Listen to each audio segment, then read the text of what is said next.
नाही। आज तीरचा रस्ता असू दे, चप्पवाडीचा रस्ता चालू आहे काम, आज बावकुर्डीचा रस्ता असू दे, आज निधी पुरतं तर बोलायचा विषयच नाही।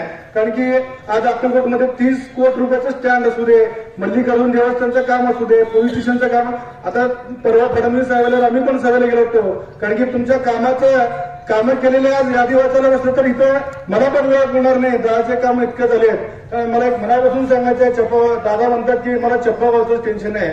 आज दादा मी तुम्हाला एकच सांगतो की आज जर चप्पगाव या विधानसभेला आज लीड झाले तर मी गाव सोलापूर जिल्हा सोडून देईन, एवढं माझ्यातून तुम्हाला गॅरंटी देतो।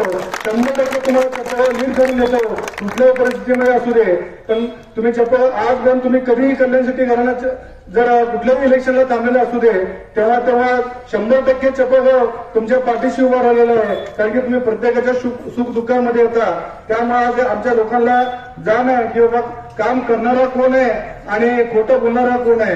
कारण की त्यामुळे कुठल्याही आश्वासनाला बळी न पडता आज आपण सगळेजण दादाच्या पाठीमागे राहायचंय। कारण की दादाचं काम भरपूर आहे। आज आपल्या इथं दादाचं गाव काही लांबचं नाही आहे, हनमनच गाव आहे। त्यामुळे सागर दादा असतील, सिद्धूमामा कल्याण सिटी सर असतील आणि सचिनराज, प्रत्येक जण कुणी ना कुणी कल्याण सिटीचा माणूस आपल्या प्रत्येकाच्या गोरगरिबीच्या सर्वसामान्य माणसापर्यंत आज कल्याण सिटीकडनं पोहोचत आलेलं आहे। त्याची जाण ठेवायचं काम आज आपलं आहे।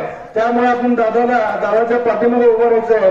आज कुठलंच तुम्ही जात पात काही लोक आपल्याला आमच्या धर्माविरोधी हे ते काही आणू नका। कारण की दादा काम करताना फक्त कामच बघितलंय, कुठला माणूस कोण आहे काय हे आजपर्यंत बघितलं नाही। 100% मान्यता तुम्ही फोन उचलला नाही वगैरे असं काही लोक आम्हाला म्हणतात। कारण की आज अक्कलकोट तालुक्यामध्ये 171 गाव आहेत आणि काम करणार तुम्ही एकटाच आहे। आज आम्ही बघतो कोण किती कसं काम करतंय, आम्हाला कोण सांगतंय काय नाही।